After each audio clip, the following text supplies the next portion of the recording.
Buenas tardes a todos y bienvenidos al invitado de Radio Francia Internacional. Se acaba de presentar en la Maison de l'Argentine, la Casa de Argentina, de la Cité Internacional aquí en París, el bandoneonista y compositor argentino Mariano Godoy, en un concierto en el que ofreció sus propias composiciones que van del tango a la música experimental, en las que la voz se añade al canto del bandoneón.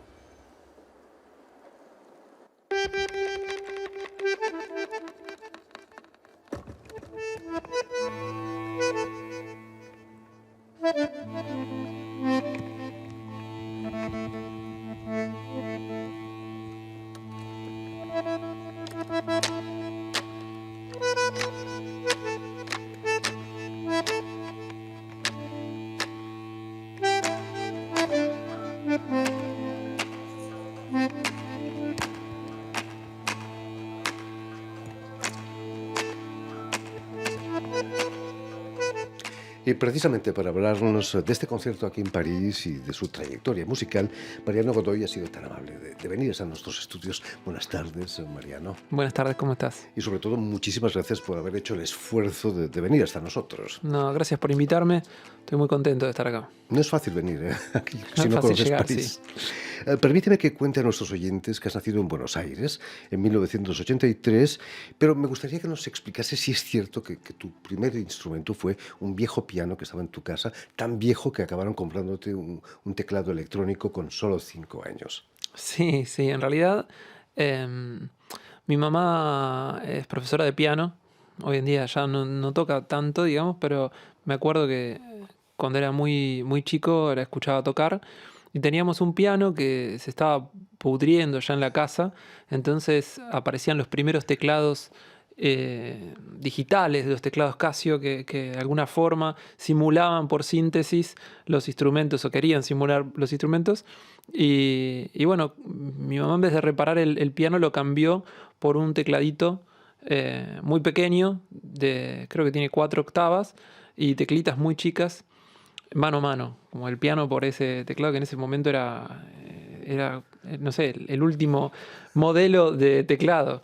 Para un niño de 5 años era más adaptado, ¿no? Quizás. Sí, en realidad lo compraron para ellos seguir tocando música de piano ahí, después se dieron cuenta que no se podía tocar para Elisa en ese tecladito, digamos, y terminó ahí como un juguete y yo empecé a experimentar con ese teclado. Me acuerdo que experimentaba con los sonidos, tenía unas teclitas donde se podían cambiar de instrumentos y cambiar las envolventes y las reverberaciones y cosas así, y me gustaba mucho experimentar con el sonido de ese teclado. También me acuerdo del piano, pero no tengo como recuerdos de estar tocando el piano ese, digamos. Me acuerdo de verlo ahí, pero no tocarlo.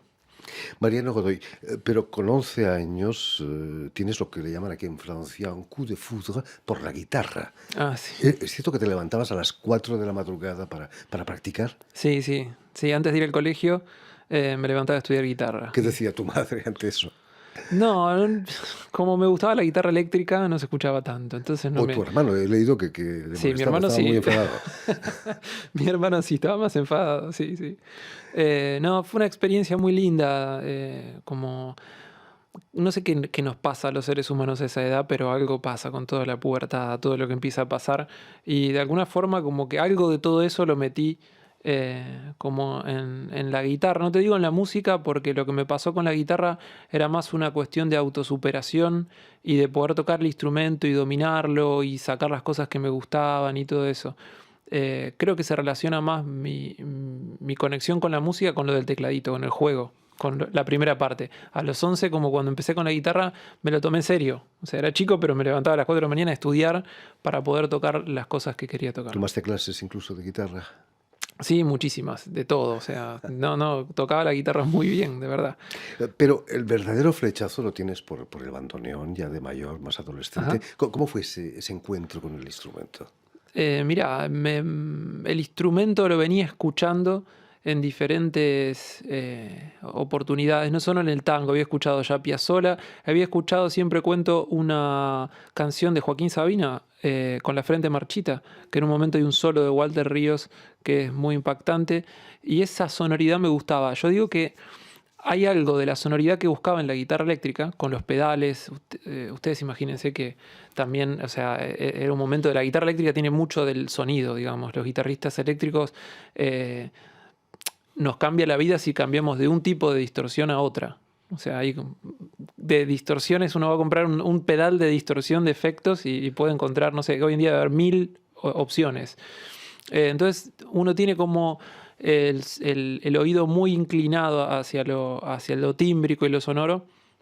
Y cuando escuché el sonido del bandoneón me impactó desde el timbre. Dije, esto es como lo que me gustaría hacer, el sonido que me gustaría encontrar en la guitarra, pero bueno, es otro instrumento, digamos. Es mejor que un pedal de efectos, ¿no? Y de alguna forma yo creo que al sonido que yo buscaba en la guitarra se parecía ya, digamos, en la guitarra eléctrica se parecía un poco al sonido del bandoneón. Hemos tenido en nuestro programa grandes bandoneonistas Ajá. que están aquí en Francia, Juan José Mussolini, por ejemplo. Claro, un genio. Y todos han coincidido que es un instrumento terriblemente difícil, ¿es cierto eso? Sí, sí, yo igual tengo una opinión un poco distinta.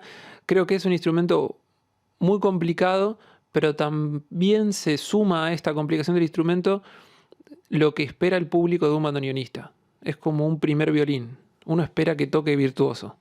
Entonces eso lo pone en otro nivel, porque si vamos a pensar en la guitarra también es un instrumento muy difícil, pero cuando alguien agarra una guitarra, nos permitimos que esa persona haga una canción y cante de fogón y está bien, digamos. Ahora, cuando alguien agarra un violín, esperamos tocar algo mucho más virtuoso. Y en un bandoneón pasa lo mismo. Entonces se suma que el instrumento es complicado a que lo que se espera del instrumento es virtuosismo, ¿no? Para ti, Mariano, el bandoneón va mucho más allá del tango, ¿no? Incluso lo utilizas como instrumento de percusión, Sí, he visto, lo sí. veíamos en el vídeo. Sí, sí, sí. Bueno, para mí es como... es muy natural esto, es como el inicio mío con el instrumento, porque tiene que ver con el sonido, que me impactó el sonido y no el tango. Entonces lo tomo como un instrumento más, como quien toca una guitarra, digamos, para tocar la música que voy sintiendo. En este momento de mi vida me gusta tocar tango, pero también me gusta tocar mis composiciones y otras músicas que van apareciendo. Quizás en otro momento toque solo tango y en otro momento solo folclore, pero es un instrumento muy amplio. Sí. Seguro que sí aproveches la enorme expresividad del bandoneón. ¿Por qué es tan expresivo?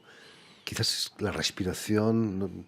Sí, hay una parte, ahí tocas dos partes mías, una más académica y qué sé yo, que tiene que ver con todo lo intelectual y otra que tiene que ver más con lo poético y lo que siento, digamos. Desde el punto de vista académico te diría que tiene que ver con el fuelle, digamos, con la respiración esa que puede dar el instrumento y eso permite que uno tenga la posibilidad de una nota extenderla en el tiempo y mientras esa nota se está extendiendo, subir y bajar el volumen, darle diferentes texturas, o sea, tenés muchas posibilidades expresivas, digamos, con el instrumento.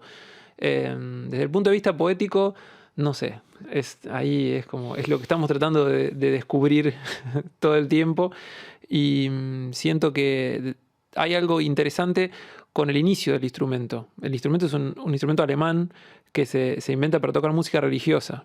Entonces yo creo que eso está presente, como esta cuestión media espiritual o la búsqueda de lo espiritual en el instrumento. De hecho, perdón que me extienda tanto con esta pregunta, pero de hecho creo que el bandoneón en el tango es circunstancial de ese momento, digamos. La música de tango adopta al bandoneón por su sonido tan melancólico y tan expresivo y que representa eso. Pero primero estuvo el tango y después apareció el bandoneón. Entonces yo lo que digo es que primero estuvo la melancolía y después estuvo el tango. Entonces hoy en día si queremos expresar algo melancólico no hace falta remitirse al tango y del tango al bandoneón. Uno puede ir directo a tomar ese instrumento como un instrumento que representa esa sonoridad tan expresiva y melancólica, ¿no? Mariano, y hace unos años, en 2012, aparecen tus cajas, lo que tú llamas música de cajas. Ajá. Instalaciones que expones en museos, ¿no? Están muy, bueno, es arte plástico. Arte Y plástico. sonoro, por supuesto. Sí. ¿Qué son esas cajas? Esas cajas son un intento por una batalla que tiene que ver con lo experimental, digamos, en mi vida y con la predisposición del oyente ante la música, que creo que hoy en día con los medios de comunicación como internet y los teléfonos y todo, se pierde un poco la predisposición del que se va a escuchar, del que va a ponerse a escuchar música. Entonces, pensando en todo esto, en algún momento vino sola la idea de hacer obras únicas musicales.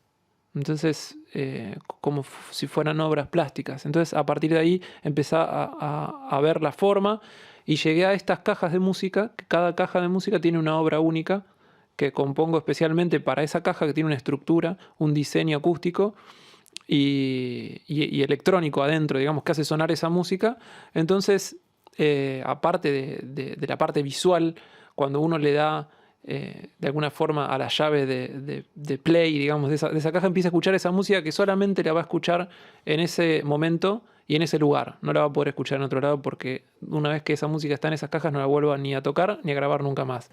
Entonces, de alguna forma lo que siento es que la gente que se acerca hasta los objetos llega con esa predisposición, con ese entusiasmo y con esa expectativa de escuchar esa música distinta y que justamente la música que hago en las cajas es distinta a la música que hago como cantautor. Es una música que requiere más, qué sé yo, silencio, concentración, es otra cosa. Con esas cajas estás entre el artista plástico y el luthier. Puede ser, sí. Das clases en una escuela de luthier, ¿no? Sí, doy clases en una escuela de lutería, clases de acústica aplicada al bandoneón, donde investigamos de alguna forma la mecánica del instrumento y la acústica del instrumento desde el punto de vista físico. Curiosamente he leído que tus canciones son muy visuales, ¿no? Ajá. ¿Escribes tus propios textos? Sí, sí, sí. ¿Son referencias a tu vida cotidiana? Va cambiando todo la parte, así como te decía que hay una parte muy académica, la otra parte poética es muy desordenada, ¿no? Se remite, me parece que se parece mucho a lo que me pasaba con el tecladito. O sea, la etapa que vivo como cantautor es muy intuitiva. Trato de ahí no meter la parte intelectual. Entonces las letras van apareciendo. Hay veces que escribo primero la letra, hay veces que escribo primero la música y aparece una letra que no sé qué quiere decir y lo voy descubriendo. Y hay veces no, que tengo una idea y digo, quiero representar esto que me pasó en París. Y bueno, me pongo a escribir y estoy 2 años hasta que sale. Digamos, es diferentes procesos. Mariano Godoy, entre tus últimos trabajos destaca la edición en Argentina de tu disco Las 4 estaciones de Godoy, vaya título, por el sello Bravacam. Cuéntanos qué son esas 4 estaciones de Godoy. Bueno, está ligado a lo que hablábamos recién. Las 4 estaciones son un intento de organizar, digamos, la primera etapa mía como cantautor. Digamos, en realidad es un gran disco de 16 temas dividido en 4 partes, 4 EPs. A veces cuando me preguntan qué música hago, me cuesta decir qué es, ¿viste? Si es rock, si es folclore, si es tango, si es world music, de qué se trata. Yo creo que es música, en definitiva. Y me resulta más fácil organizarlo por estaciones que por estilos, ¿no? De eso se trata, ¿no? O sea, las canciones de primavera, las canciones de invierno, las canciones de otoño y las de verano. Así es como lo pensamos, con el sello, ¿no? Si te preguntan cuáles son tus referencias musicales, ¿a quién te pegarías? ¿Leonard Cohen? ¿A quién? No, hay referentes que es bueno ver su carrera porque, nada, son un paso a seguir. A veces cuando uno tiene dudas de qué hacer, dice, bueno, mira estos tipos cómo resolvieron y cómo se hicieron un lugar sano y de alguna forma durante el tiempo nunca se agotaron. En ese sentido, como me gusta observar a personas como músicos como Sting, por ejemplo, o Caetano Veloso, que son 2 referentes de, más allá de la música, ¿no? De cómo ellos se portan artísticamente con la música, me sirve mucho ver la carrera de ellos, son referentes a ese nivel, como al oficio, digamos.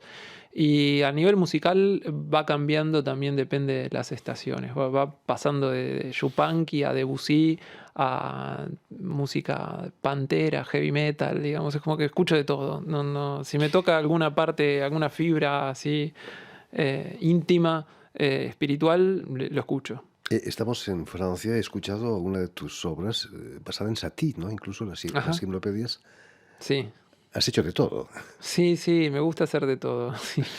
Volviendo al concierto que dabas aquí en París, en la Casa de Ajá. Argentina, ¿qué supone para ti actuar en París, una capital tan cercana al arte plástico y a la música también?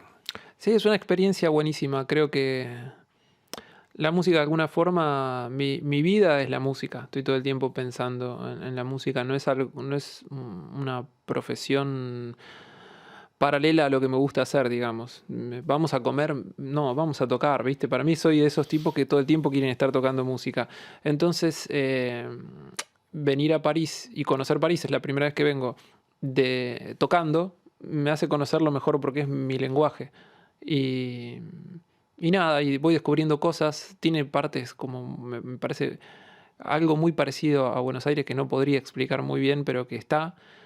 Pero por otro lado, hay como, así como en Buenos Aires hay nostalgia, melancolía y como algo inherente en una tristeza, en un gris, acá hay alegría o amor o es otra sensación, digamos. Se parecen en algo que todavía no puedo descubrir, pero tienen esas dos cosas. Se respira otro sentimiento, que no sé si es mejor o peor, digamos, pero es distinto y está bueno eso para la música. Creo que me va a inspirar. Algunos dicen que es la arquitectura, pero también el tango. Dicen que París es la segunda capital del tango, con permiso de Buenos Aires. Sí, puede ser. No lo sentí todavía, digamos, pero sería cuestión de vivir un poco más la ciudad y ver qué pasa, claro. En fin, muchísimas gracias, Mariano Godoy, Gracias a vos. por haber estado aquí con nosotros. Dar las gracias también a Suel Kedir y Julian Den, quienes han estado detrás de los cristales al tanto de la realización de esta emisión, y enviar un cordial saludo a nuestros telespectadores, porque también los tenemos, que nos siguen en toda América Latina gracias a la cadena uruguaya Canal U de Montevideo. Y a ustedes muchísimas gracias por su atención. Les damos cita para una nueva edición de El Invitado de Radio Francia Internacional.